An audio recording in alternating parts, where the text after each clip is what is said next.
On the 31st of August 2021, Nigeria's biggest financial crimes watchdog, the Economic and Financial Crimes Commission, the EFCC, reportedly got a court order for the freezing of a said fixed deposit account belonging to the Kogi State Govt containing money to the tune of 20 billion naira bailout, a loan for the payment of the salaries of the state's workers.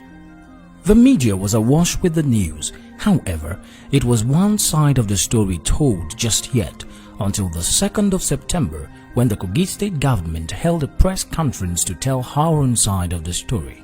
The government of Kogi State has called this press briefing to debunk the blatant lies told against her before the Lagos Division of the Federal High Court by the Economic and Financial Crimes Commission, EFCC. Now, judging from the audio autorem principle of law that advocates for hearing both sides of a case, we will examine these with the facts from both sides of the divide and possibly come to a conclusion. As reported by Sahara reporters, a federal high court sitting in Lagos on Tuesday the 31st of August 2021 ordered the freezing of a bank account belonging to Kogi State Govt over a 20 billion naira loan obtained from Sterling Bank PLC. The said affected salary bailout account is numbered 0073572696. The order was as claimed to avert a misappropriation of the said funds by the state government. Now, the papers presented to the court by the EFCC claimed that bailout funds was diverted to a fixed deposit account and was not used for the purpose of paying salaries. The EFCC further alleged that the state government had misappropriated over 666 million naira, claiming that a balance of over 19 billion naira was found in the same account as of 1st April 2021. Now, take note of the figures and dates as we now go through the facts from the Kogi State Govt. The Kogi State Govt immediately requested from Sterling Bank a record of all its bank records and activities, and the first thing to note is that in response to the request of the government, Sterling Bank, in a letter dated 1st of September 2021, expressed shock as regards the media narrative surrounding the transactions reference and attached all the documents whilst also debunking the claim by the EFCC that the Kogi State Govt mandated Sterling Bank to open a fixed deposit account with account number 0073572696 and moved the said amount of money into it. The bank stated that the Sterling Bank account 0073572696 is a mirror account operated by the bank for the purpose of managing the Kogi State bailout facility and not a fixed deposit as claimed by the EFCC, which means that it is not a Kogi State Govt account but the internal mirror account used by the bank for the purpose of the bailout.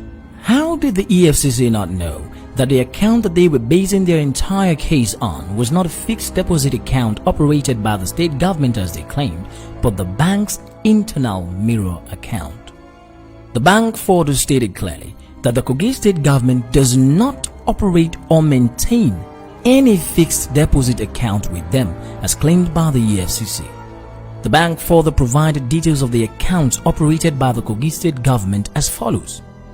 The bailout accounts operated by the Kogi State Govt with Sterling Bank are account numbers 0072969301, which has no money in it, 0073522756, which has 999,190 naira in it, and 0073499012, which has 44,816,195 naira 24 kobo, all summing up to 46 million naira. So, where did the EFCC see the 20 billion naira as claimed, or could there be some vendetta behind the curtains? Let's go on. The EFCC had alleged that the state government had misappropriated monies meant for payment of salaries, specifically bailout funds. Now, the Kogi State Government has been consistent in publishing its annual reports for the public on its website and in newspapers. The rating of the state has been very, very high in terms of accountability. So transparent has the government been that it has received commendations from world-renowned organizations like the World Bank in this regard. When the SIFTA's results that was undertaken by World Bank came out in 2017, Kogi State came second, and 2018 Kogi State came first, and then 2019 we also repeated the first position. Was the World Bank bribed into acknowledging the level of transparency and judicious utilization of funds by the state government? Note that the government recently refunded $4.3 million surplus funds to the World Bank and was publicly commended by the World Bank for that. Also note that $4.3 million is over 1.7 billion naira. On the bailout funds, it is worthy of note that before the administration of Governor Yahaya Bello, the state owed salary arrears of civil servants and pensioners in excess of 50 billion naira. Governor Yahaya Bello's administration pursued the bailout funds and it was granted and disbursed by Sterling Bank using the bailout account number 0073522756 on 23rd July 2019.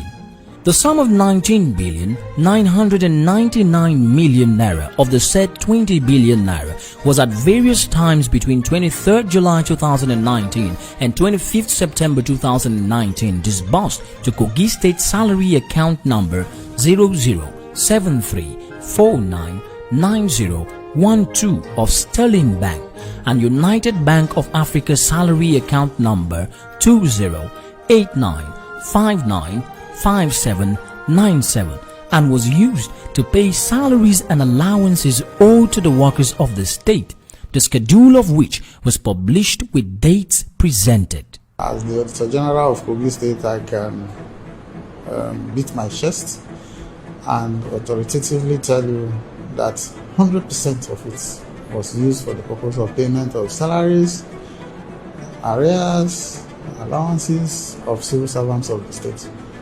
Not only then is there no fixed deposit account operated by the Kogi State Government in Sterling Bank, but also there is no 20 billion naira in any of the state's bailout accounts or moved from any account to a fixed deposit account in Sterling Bank. The state government published all details of the disbursement of the bailout funds received by the state and judiciously used it for the purpose for which the money was meant. If you see consistently before the deadline, Kogi State has published its financial statement with details of how every kobo that came to the state, both by way of allocation, by internally generated revenue, and otherwise they are spent. So much so that the chairman of the Nigerian Labour Congress, the NLC, publicly praised the governor for using the money strictly for the purpose of paying salaries as it was meant for. Today, that is Excellency, you utilize the 30.8 billion naira that came to the state judiciously. I am saying it today under the camera because others never believed that Labour can issue such statements. So, His Excellency, I want to believe too well that they don't even believe that we signed those documents out in our press conference. But I'm saying it was an agreement between we and government. And government fulfilled its own part of the agreement. So it was left for us to address press conference and tell the world the truth. I don't know if saying the truth has become anything different.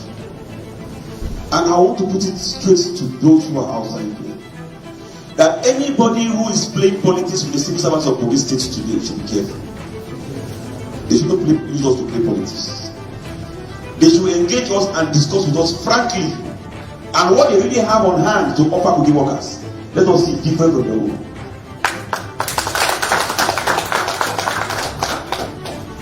And if they don't have, it's not continue to count the ones who have already thrown behind us as anything. The question remains, how can a commission like the EFCC not have its facts right before approaching a court of law? Or could it be that the target was to defame the character of the government of Kogi State and its governor? Since no such bank account exists, what then are they freezing? Or are they now chasing ghosts? The shoddy job reeks of a malicious attempt not carefully plotted, as the state government has been transparent in its financial transactions from 2016 till date with evidences and documents to back it all up. One can only wonder what extent dirty politics can go.